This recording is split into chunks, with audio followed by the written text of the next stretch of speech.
the House of Lords is basically a Senate of sorts. So the British Constitution has a bicameral parliament, which means that there is a House of Commons, the MPs, the elected representatives of the body politic. And then this is the House of Representatives, the equivalent in the US, for instance, or the National Assembly in France. And then you get a sort of a Senate, which is the House of Lords.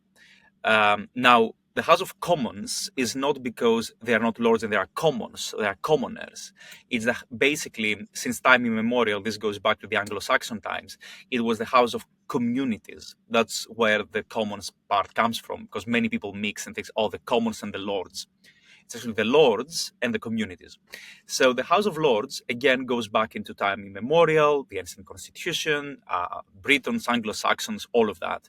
So, of course, around the year 1000, 1100, after the Norman conquest, all of that, we have this unelected upper chamber in parliament. And now I say unelected because until 1998, 99, when the Blair government decided to do the first major reform of the House of Lords, there have been reforms before that, but not of its composition.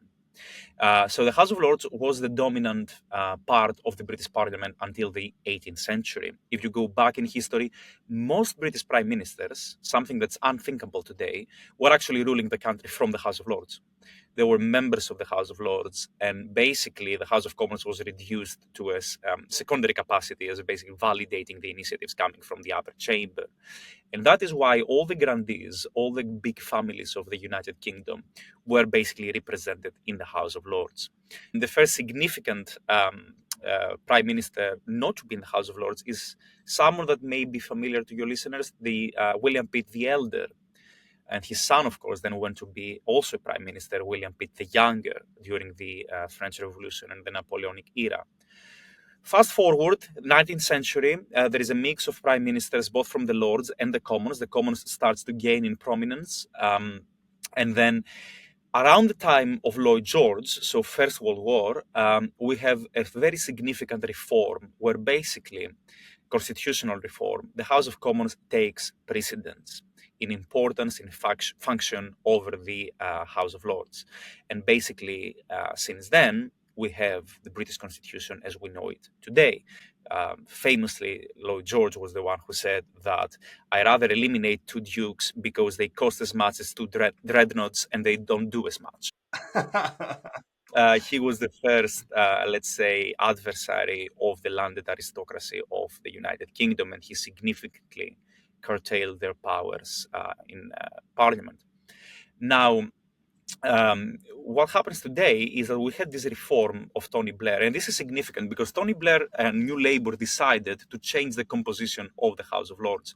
So until then, you had around 700 peers who were members of great families. They were all hereditary peers. Basically, you could get your title from your father. That meant that most of them were men.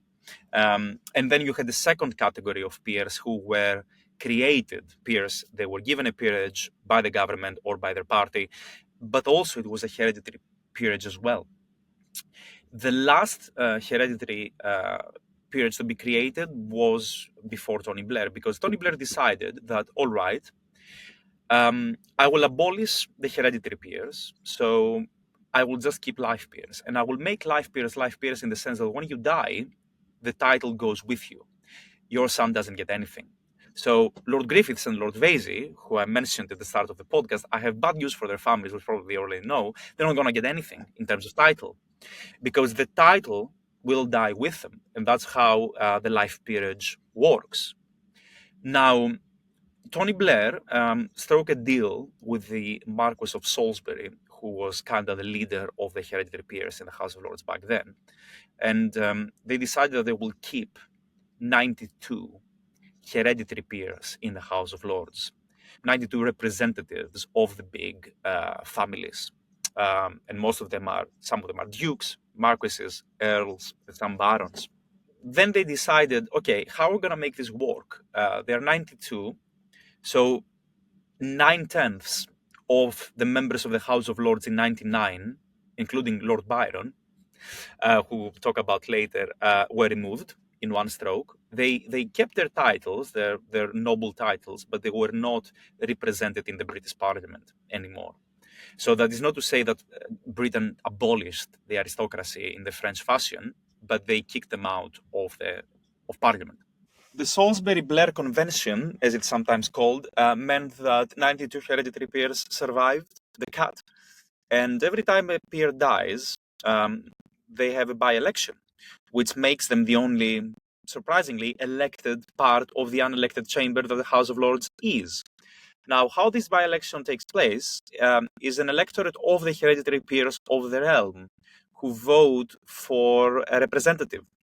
And what is interesting, and we should really highlight this, is that in recent years, there have been by-elections where younger and younger hereditary peers are elected to the House of Lords. An excellent example is Viscount Camrose, who was, if I remember correctly, immigration minister in the previous government. He is in his late 30s or early 40s. Or the Earl of Effingham, the very Grand Howard family, and he's in his early 40s. Now, they're not just young, they are very well educated. They have active business careers in the city and elsewhere. So they are really not what people would imagine as the port-stained earl sitting on a Chesterfield chair in some London club. There are people who are out there who are contributing members to the economy and the society and just happen to have a hereditary title. Now, that brings us to the current debate that we're having in Britain about the abolition of those remaining 92 hereditary peers. So there was a report published by Gordon Brown.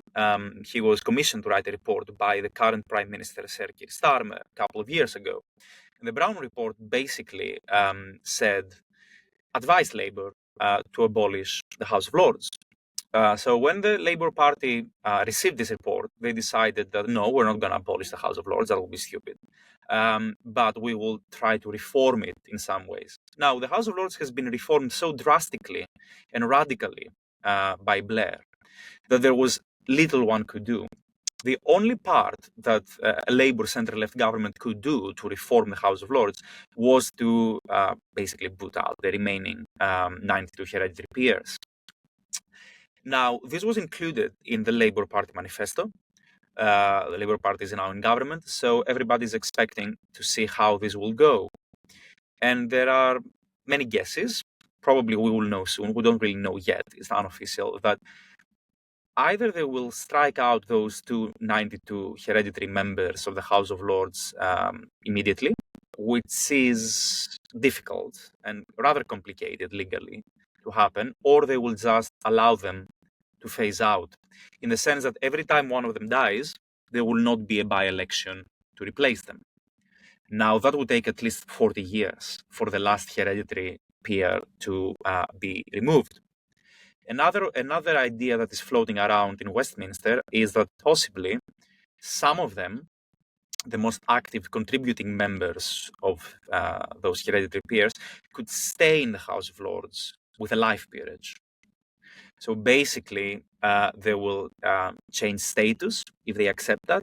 They will still keep their titles, but they will also get a life seat in the British Parliament. Now, how they will select them, who is going to be, we don't really know. All of us guesses.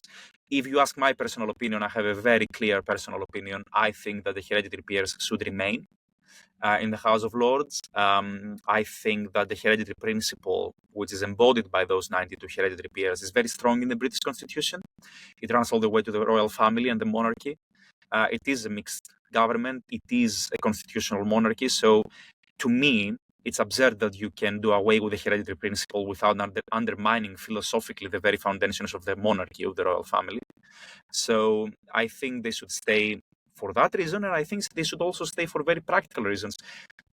Those 92 hereditary peers, most of them attend the chamber on a weekly basis.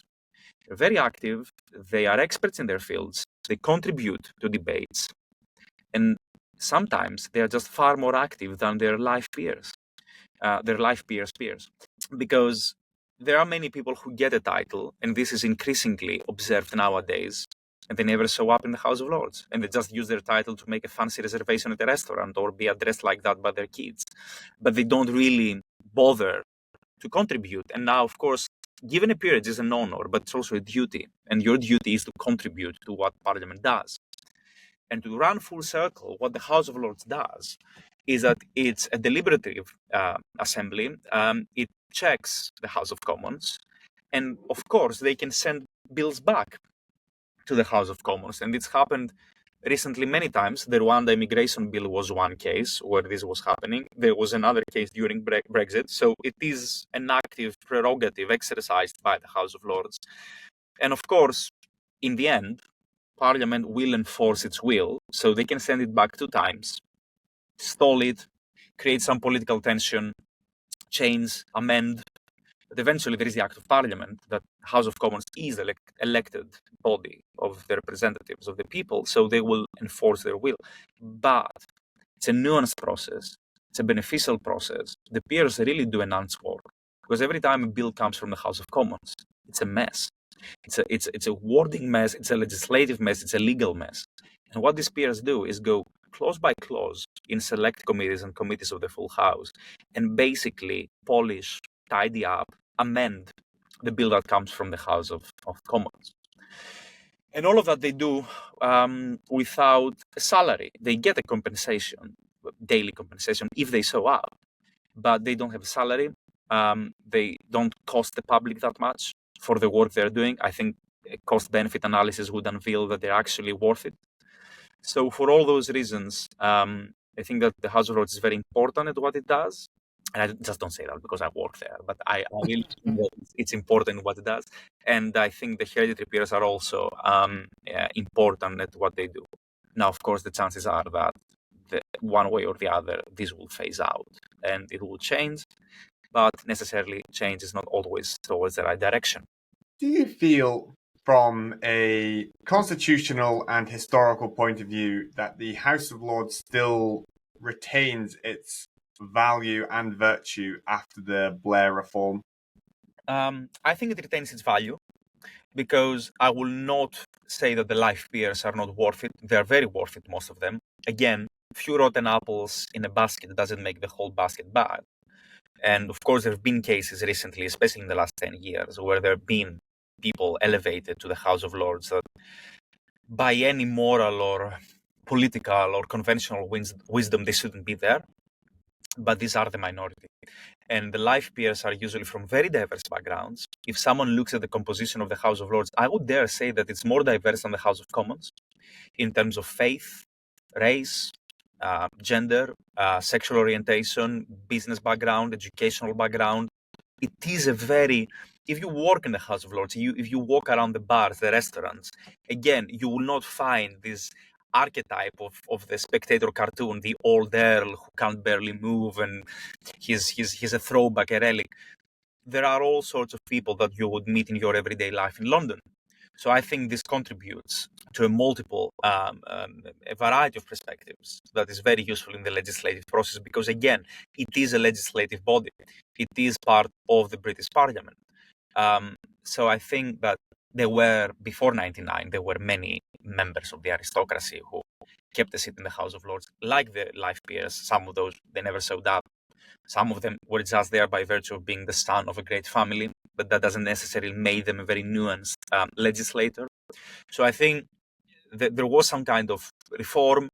Again, Burke says that in order to conserve, you have to reform. I don't necessarily say that the Blair reform was the right way to go about it, but at least there was a compromise back then, and there was some kind of reconciliation between the hereditary and the life element, which I think lacks from the current Labour plan for constitutional reform. But, we can talk about constitutional reform all we want, and political parties do, but essentially nobody in the British public cares in the end of the day. So it's just for those who are interested in politics, in history, who listen to podcasts or watch videos. But the average voter out there never decides what to vote because of the topic of legislative reform or constitutional reform. So I think Labour knows that, and that's why they're not really pushing for something very radical at the moment, because why waste your political capital on something that doesn't really win votes?